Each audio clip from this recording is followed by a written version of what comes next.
All right. Okay, little blip.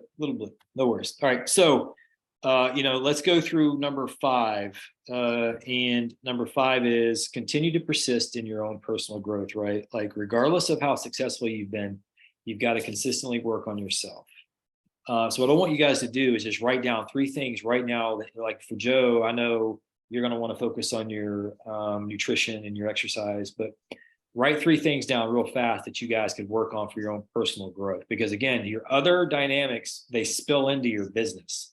So it's really important that we at least come up with something that you leave this with where you can say, okay, the next right thing for me to do, one of the things I got to focus on, get super intentional on, and my own personal growth and my own personal development, knowing that the better version of me that I am is going to attract better, a much more stable business, better workers and employees, better people and friends. Just write those things down real quick, okay? George, what'd you write? I put exercise routine and eating better, Yeah, drinking enough water. Those are Good. kind of some good. things I George, need to do. just so you know, Joe, George did the crazy, it's literally considered the hardest race in the world. Now, granted, he melted down and did not even come close to Lasted finishing 4 it. hours. He lasted 4 hours of a 48-hour race, but I give him credit. At least he tried. So, Well, I will tell George this, that if he focuses, if he puts his mind to it, and if he puts in the effort, one day he too can have a body like this. yeah, that's very true. I guarantee you that that's very, very true. And sadly, when he's 60, when he's 63 years old, he may have a body like this. Yeah. Hey, you know what? We'll be lucky to live to be 63. You're doing good to be 63. I'm hoping I'm as productive as you are when I'm 63. All right.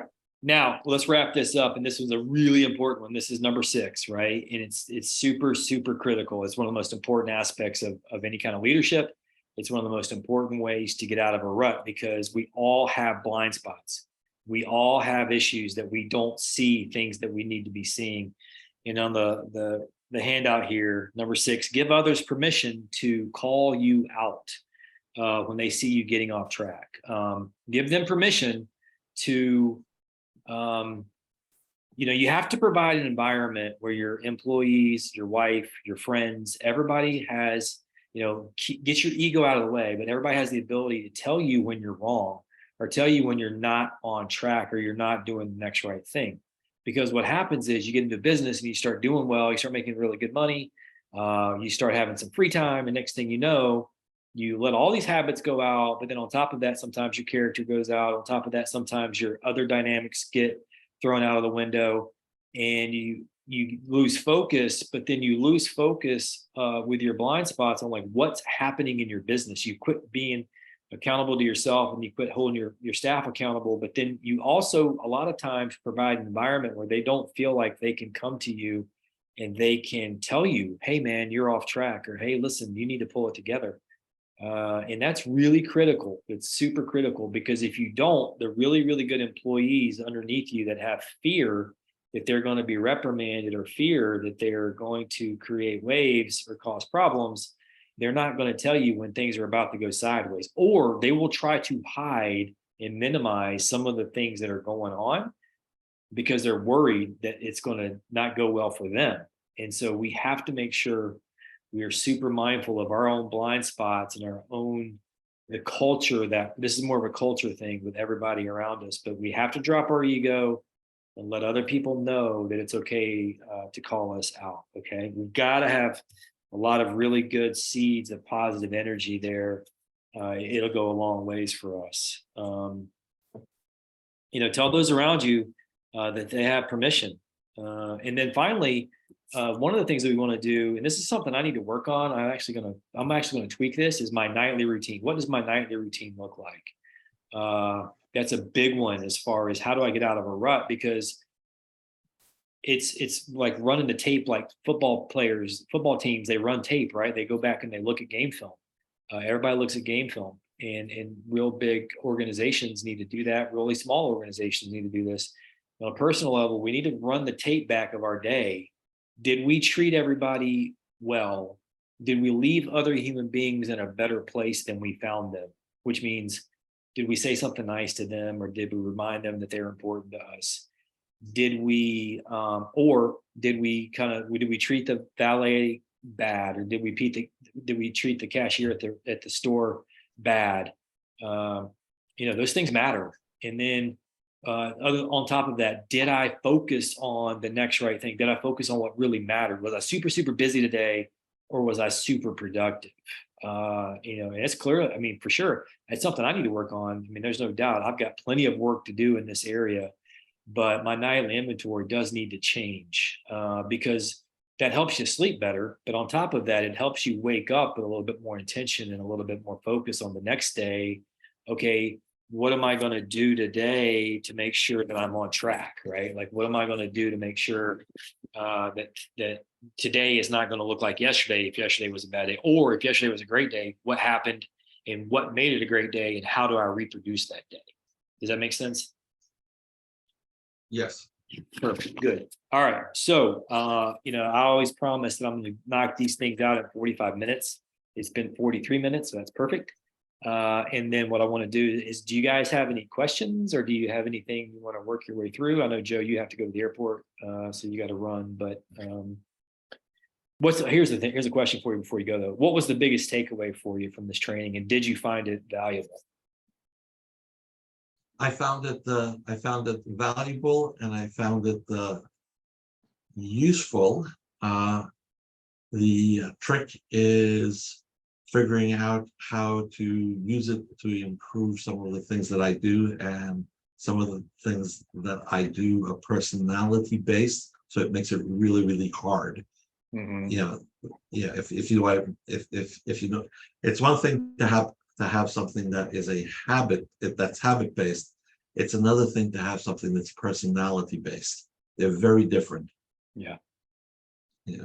Well, yeah, especially it's I don't want to say it's hard to teach an old dog new tricks, but at the same time, what you do works clearly. And but you also have a very big dynamic you can work on. You're in a rut with your physicality, so obviously that's something that we can start to shoot for. And again, It's the perfect example. Let's get back to basics.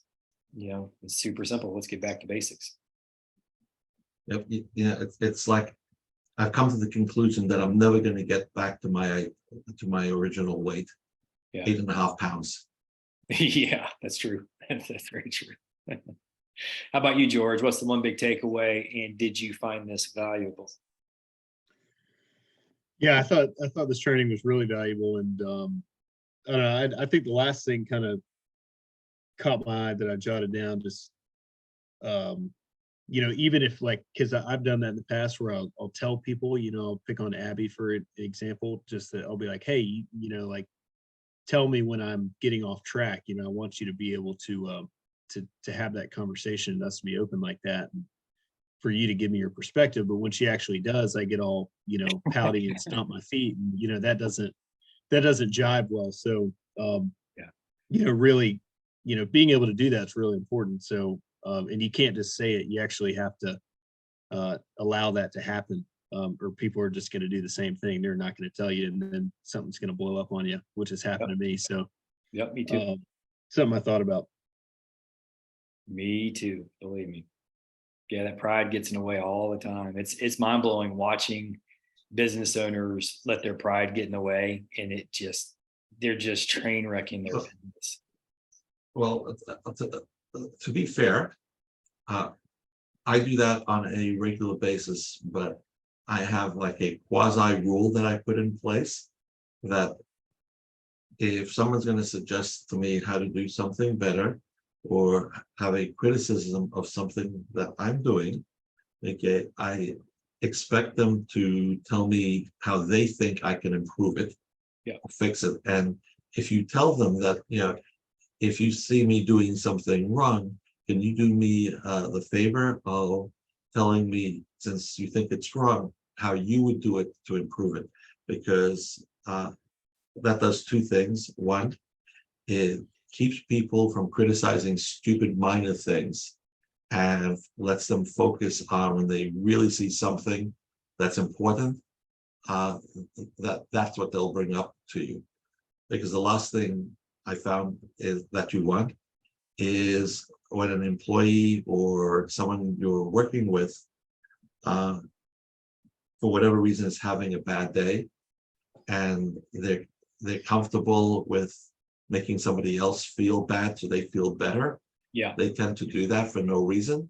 But if they're going to do that, the checks and balances on that is, if they criticize you, they've got to also give their suggestion. And most people are too lazy to do that, so they won't criticize you because they're having a bad day. You get a much better effect. That was poorly worded, but you understand what I'm trying to say. Yep. Yeah, for sure.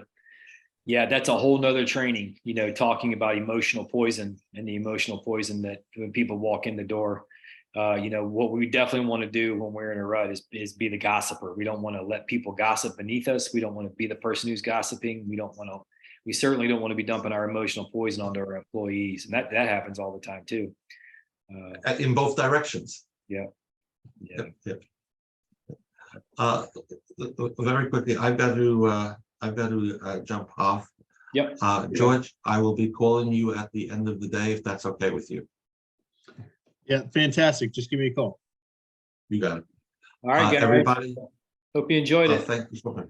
All right, thank you, Ben. Monday. Take care. Bye-bye.